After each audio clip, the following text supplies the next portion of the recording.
अस्सलामुअलैकुम दोस्तों, उम्मीद है आप लोग खैरियत से होंगे। पहले हम इस वीडियो में कुछ लोगों के पूछे गए एक सवाल का जवाब देंगे और उसके बाद हम कुछ दवाई के बारे में बात करेंगे जिनको हम एंटी एलर्जी मेडिसिन कहते हैं।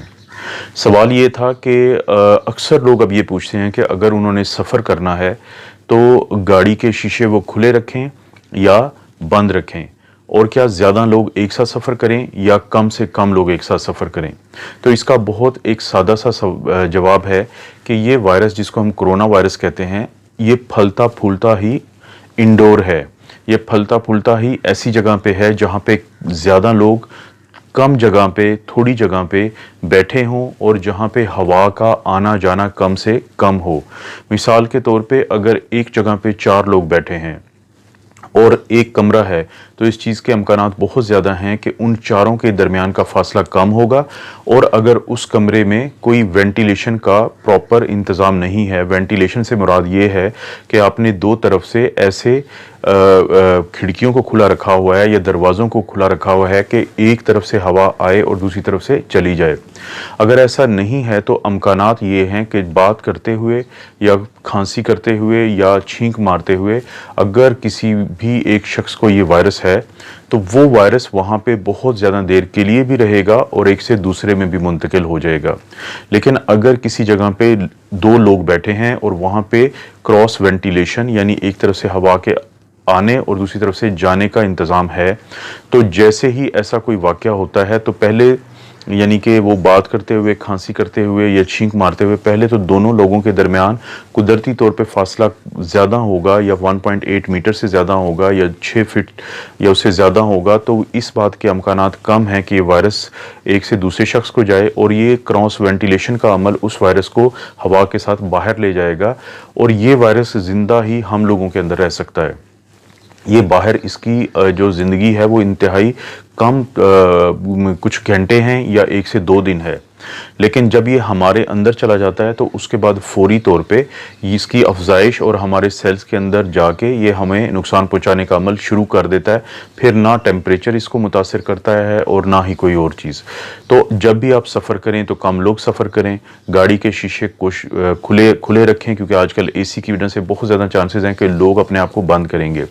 यही सबसे बड़ी वजह अब दुनिया में बताई जा रही है कि अगर गर्मी में ये वायरस का असर कम होगा तो इसकी एक बहुत बड़ी वजह यह है कि सर्दियों की के निस्बत गर्मियों में लोग बाहर होते हैं, दूर दूर होते हैं और एक दूसरे के ज़्यादा करीब और तंग जगहों पे नहीं रह रहे होते। तो उम्मीद है किसी हद तक इस बात का जवाब मिला होगा। दूसरा, कुछ लोग पूछ रहे हैं कि अगर एलर्जी की कोई मेडिसिन हैं तो उसके बारे में जिक्र किया जाए। अब आप लोगों ने एक बात नहीं भूलनी है कि मैं जितनी भी दवाइयों का बताता हूँ इसका मकसद सिर्फ एक है, क्योंकि आजकल क्लिनिक्स बंद हैं और लोगों को बहुत मुश्किल पेश आती है डॉक्टर्स के पास जाने में। तो इसलिए आप लोगों को एक डॉक्टर की तरफ से ये एक कुछ तजवीज़ होती है कि ये आप दवाई ले लें। ये जो मैं तजवीज़ देता हूँ ये क्योंकि आजकल हालात ऐसे हैं, लेकिन कल जब लॉकडाउन खुलता है, रिलैक्स होता है, डॉक्टर्स के क्लिनिक्स खुल जाते हैं, तो सबसे अच्छी बात ये होगी कि आप डॉक्टर के साथ कंसल्ट करें ताकि वो आपकी पूरी सूरत हाल का जायज़ा लेके भी आपको दवाइयाँ तजवीज़ करें। तो एलर्जी की जो दवाई सबसे पहले जिससे हम शनासा हुए हैं या जिसको हम जानते हैं उसका नाम है एविल। मुझे उम्मीद है आप में से सब ने सुना होगा कि एविल की एक गोली होती है 25 मिलीग्राम की, और एविल की इस गोली में होता है क्लोरफेनारामीन मेलिएट।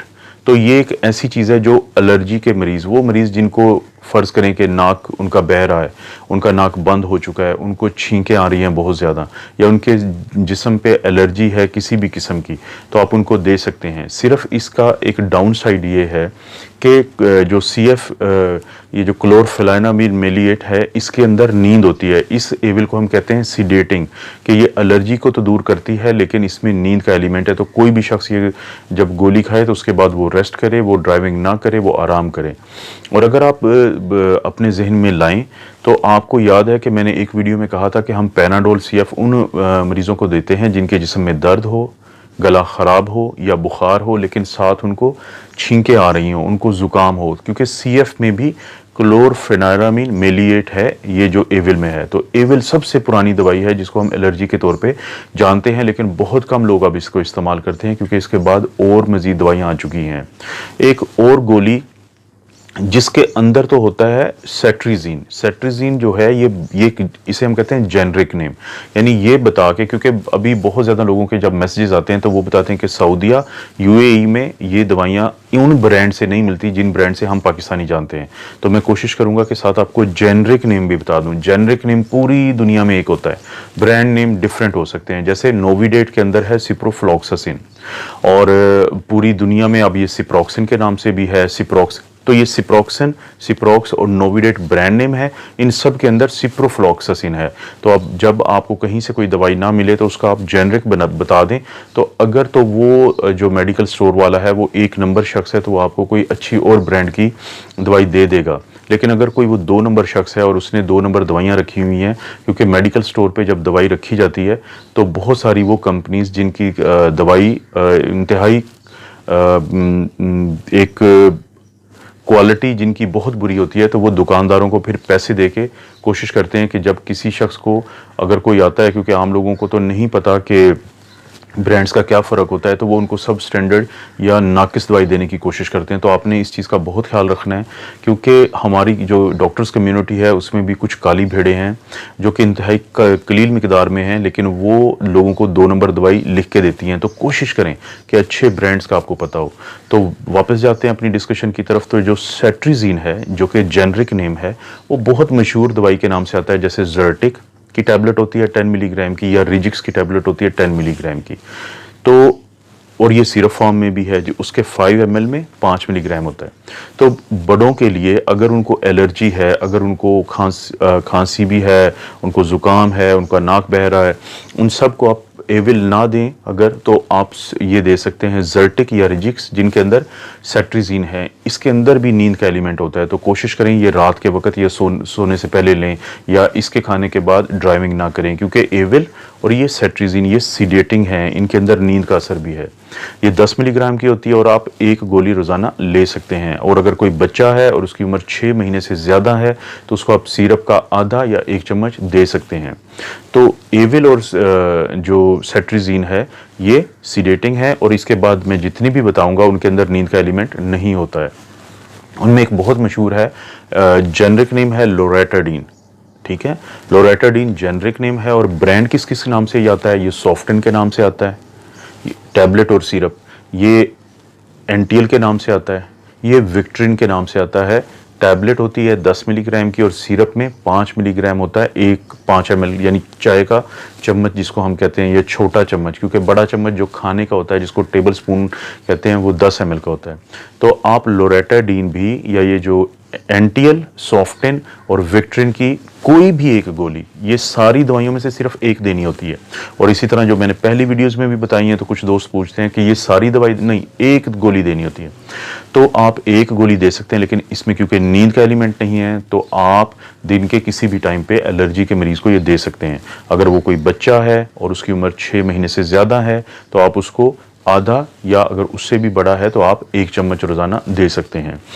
इसके बाद जो एक बहुत मशहूर एलर्जी की गोली है उसका जेनरिक नेम है फेक्सोफेनाडीन। फेक्सोफेनाडीन बुनियादी तौर पे किन नामों से हमें मिलती है, और वो बहुत मशहूर नाम है, वो हैं फैक्सेट के नाम से और टेलफास्ट के नाम से। ये अगर 60 मिलीग्राम की टैबलेट है तो आप सुबह शाम लेंगे, और अगर 120 या 120 मिलीग्राम की है तो आप दिन में एक दफ़ा लेंगे। और बाज़ इनकी फार्मूलेशन में 180 मिलीग्राम होता है, वो भी आप दिन में एक दफ़ा लेंगे। जो फैक्सेट और टेलफास्ट है ये सिरप फॉर्म में नहीं है, ये टैबलेट फॉर्म में है, तो बड़ों को देते हैं, एलर्जी के लिए देते हैं, और इनमें नींद का एलिमेंट नहीं होता। लेकिन इनमें से जो फैक्सेट और टेलीफास्ट है जिसके अंदर फेक्सोफेनाडीन है जेनरिक नेम, ये फैक्सेट और टेलफास्ट डी के नाम से भी हैं। डी के अंदर होता है सूडोएफिड्रिन। सूडोएफिड्रिन एक बार फिर वही है कि जिनका नाक बंद हो, जिनको नाक की एलर्जी हो, तो उनके लिए बहुत सूटेबल है।